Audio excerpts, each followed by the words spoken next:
Oh, happy Monday to you. The Mariners dug themselves an early hole and couldn't quite come all the way back at a 6-4 loss to Miami Sunday. Marlins took 2 of 3 from Seattle over the weekend, hitting 2 home runs and teeing off for 6 runs on starter Bryce Miller.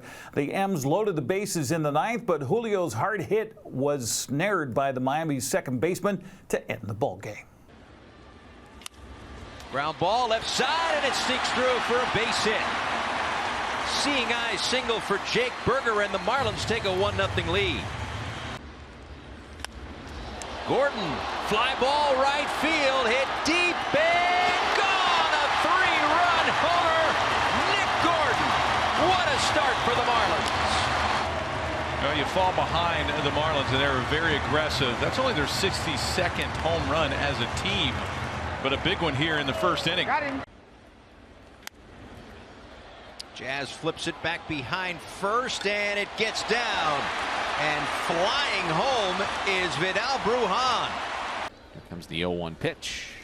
And Sanchez swings, hits a high drive in the air, right center field. This thing just exploded off his bat into the seats. Second home run of the afternoon for the Marlins, and they've got a 6-0 lead. This is into the corner and really tagged well, back and up to the second deck. Luke Raley, that is an opposite field home run in its truest form. Man, that was punished. Well, the Mariners get on the board. So he gets a cutter right out over the plate on the outside corner and went with it. Exit velo of 104. And that's a big time opposite field home run. Bliss has been swinging a hot bat.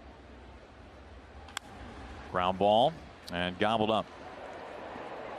Low throw handled by Bell. Raley scores from third base. Does bring home a run. 2 outs. Swinging away first pitch. It's into center field for a base hit. Garver hits third base. He wheels around and scores standing. J.P. Crawford wasting no time. To second base, and Otto Lopez seals it. It's a Marlins win. Well, he had to stretch as far as he could stretch to make that play.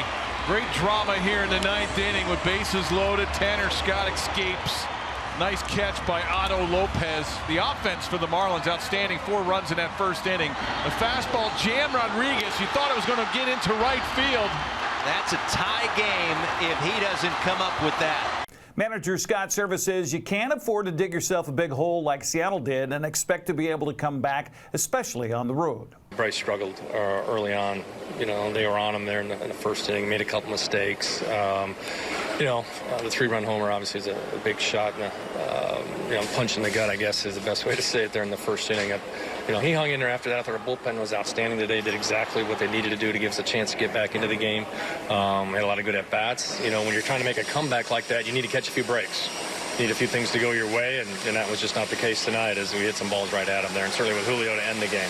Yeah, he's a young pitcher, and I think, figuring out, how you manage through his season. Obviously, the fastball hasn't had the same, hop on it, same kind of, just ride that we're so used to having with him, where there's a lot of swing and miss. The ball's popped up a lot. It just hasn't been happening here. It'll be there for an outing and not there for an outing. So, again, young pitcher. Certainly we lean on these guys so much to just keep us in the game. And today we were behind the 8 ball right out of the chute. But he'll get the ball here in 5 days when his turn comes up again. Just got to ride it out. Luke Raley ended the 3-day, he ended the day 3 for 4 with 2 runs and a 2-run homer. Mariners are in Tampa Bay to take on the Rays in the first of 3 games before returning home on Friday. Tonight's game available on Root Sports Northwest. Houston is quickly gaining ground on Seattle in the American League West. The Astros completed a 3-game sweep of Baltimore with Sunday's 8-1 win. That closes the gap to 6 games in the division. Texas also swept over the weekend, taking down Kansas City Sunday 4-0. The Rangers trail Seattle by just 7 games. Oakland was blanked by Minnesota Sunday 3-0.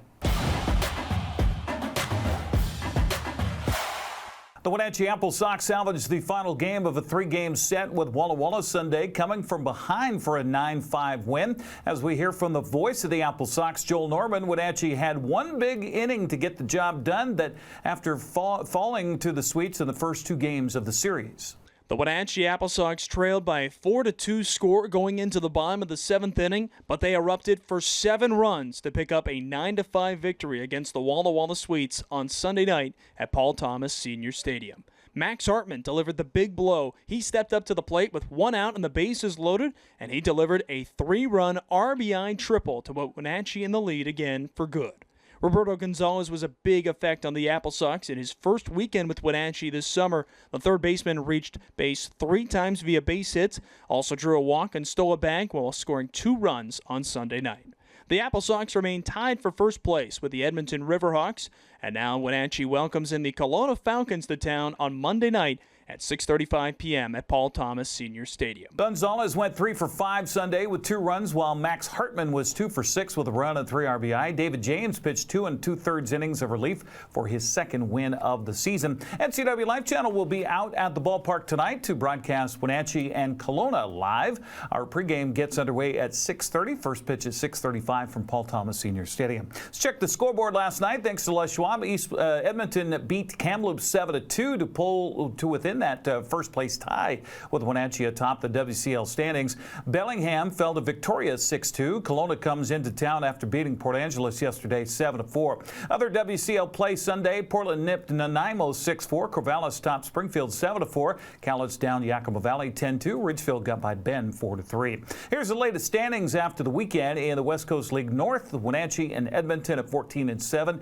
Bellingham a game back at 13-8. Victoria is still in the first half hunt, 3 games back at 11-10. Corvallis rides a 3.5 game lead over Portland in the WCL South at 17-3. Pickles are second at 13-6. Bend is 5.5 games back at 12-9. Well, it was big rigs and a Port-A-Potty 100 at the Wenatchee Valley Super Oval over the weekend. Lake Stevens' Chad Fitzpatrick held on for the win. In the Jerry's Auto Supply Pro Late Models main event, he goes home with the coveted trophy featuring a Port-A-Potty atop, recognizing the race sponsor, Apple Valley Pumping. Linwood's Naima Lang was second, followed by Boise, Idaho's Aubrey Christiani.